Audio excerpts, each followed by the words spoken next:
is one we have all been waiting for. Welcome, ladies and gentlemen, to the 2015 Honda Civic Type-R. Now, I'm sure people like the Type-R owners have been chomping at the bit to try and get hold of this car early. We have actually made our way to Slovakia. We're actually in Austria now, we've just crossed the border, to put the car through its paces on some rather beautiful roads. So, how is it? Well, it goes something like this.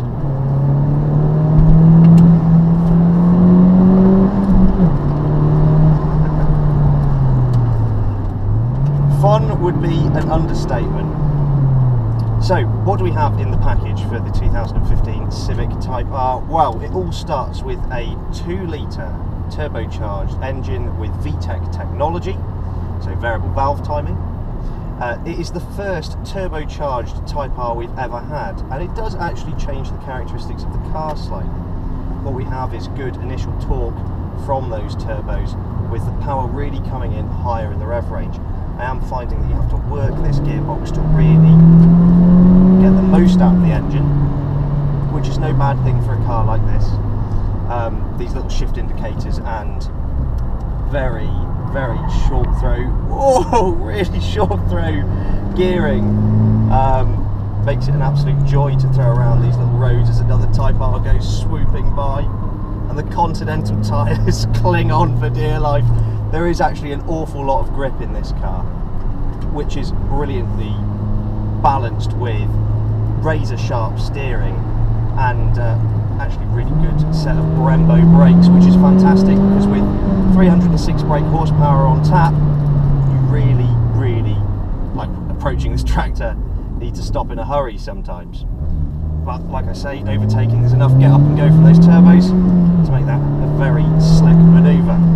Soundtrack that you can hear, quad exhaust pipes out the back.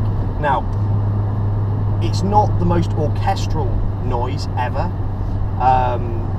That's a lot to do with the turbos. It tends to muffle the noise slightly. At lower speeds, you tend to get a lot of like whooshes and pops and things from the exhaust, and sort of the turbo sneezes. That's where the enjoyment is to be found in the noise of this car. But obviously, all the power really, when you're revving the nuts off of the thing, is great. You've got 400 Newton meters of torque, which is very usable. Motorway speeds, there's actually a surprising level of refinement to be found in the Honda Civic Type-R. There's not too much noise from the engine or tyres, and despite a little bit of turbo lag, motorways do make themselves quite the environment for the car to live in. I mean, we're on very smooth European roads here, and what we're finding is that the ride is quite firm already. So back home in sort of our battered British B roads, things could be a little bit sore on the old backside, but you do sort of sacrifice that. It's designed to be a hardcore machine. It was never going to be cosseting like an S-Class, was it?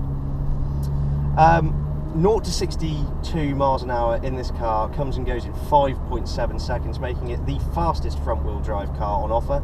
It also holds the Nürburgring lap record, which is very impressive for a front-wheel drive car. I'm sure other competitors are green with envy and very keen to get that back. We had it confirmed actually that the car that was used was identical to these. The only difference was the roll cage, which didn't increase rigidity. It was purely there for driver safety.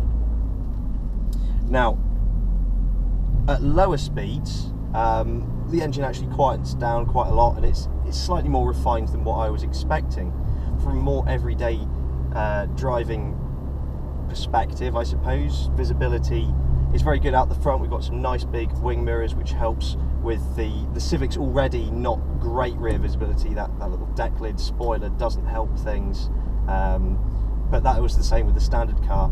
You would think that this car would just be full of rear wing at the back, but that whale tail actually bows over the windscreen. You actually can't see it at all. It doesn't impede visibility in the slightest, which is quite a nice practical feature. That said, it wouldn't matter too much because this GT model, which comes with a few extra toys, has things like reversing camera.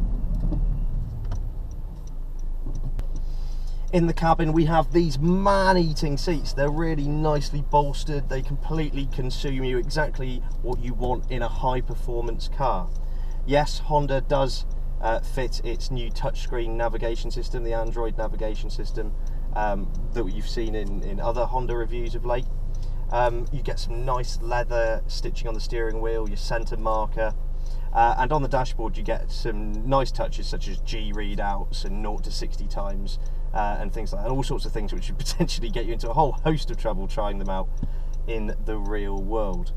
This being a hot hatch, and this is what I love most about hot hatchbacks, you have all of this performance. It's a 167 mile-an-hour machine, this, yet there is space in the back for the children. There is space in the back for the shopping. And it does all these incredible performance figures, yet it can genuinely be, it's an easier sell to, you know, the wife if you can say, oh yeah, but you can fit the weekly shop in the back. You know, it's a fantastic experience, and actually I haven't even got on to the best bit yet. There is a plus R button here that if I push this, firms up the dampers by 30%, increases throttle response, increases the weighting on the steering, and we have been told it's effectively a Nürburgring mode. You may find it too hard even on some circuits, but this Type-R, this Nürburgring mode to the car, is maximum attack, and as we come up to some slightly twistier roads here, you can really feel the extra weight in the steering gives an already agile car an extra dose of precision, and the extra throttle response obviously is all important for those lap times. You can just hear the wastegate a little bit from the turbo, which only serves to encourage you to drive faster. It's a great experience. I worry slightly that maybe the suspension will be a bit firm back home. I mean, that's to be confirmed when we drive the car back in the UK. But as a visceral experience, it is really good fun. The interior is a lovely place to be. The car clearly has some performance potential, and anybody who buys one of these is just going to have a whole host of fun and potentially get into quite a lot of trouble. Now we're actually off to the Slovakia ring, where we're going to see what this car is really capable of. No speed limits, no oncoming traffic, no stray tractors in vineyards. It's time to hit the racetrack. First of all, I just have to quickly apologise for the video quality. We were a bit limited on what equipment we could use out on track. However, we do have video which is better than none at all.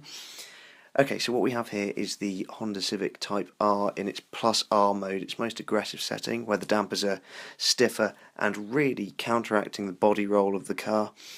On the track, the chassis really shone through with just how well engineered it is in terms of agility and balance and its complete accessibility on corner turning.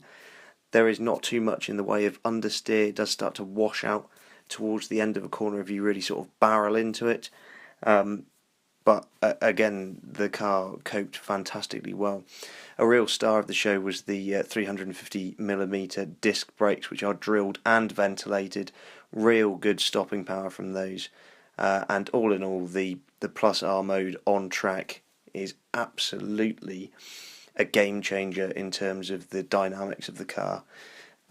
We were lucky enough to be taken out by a couple of touring car drivers later in the day, and well, they really put the car through its paces.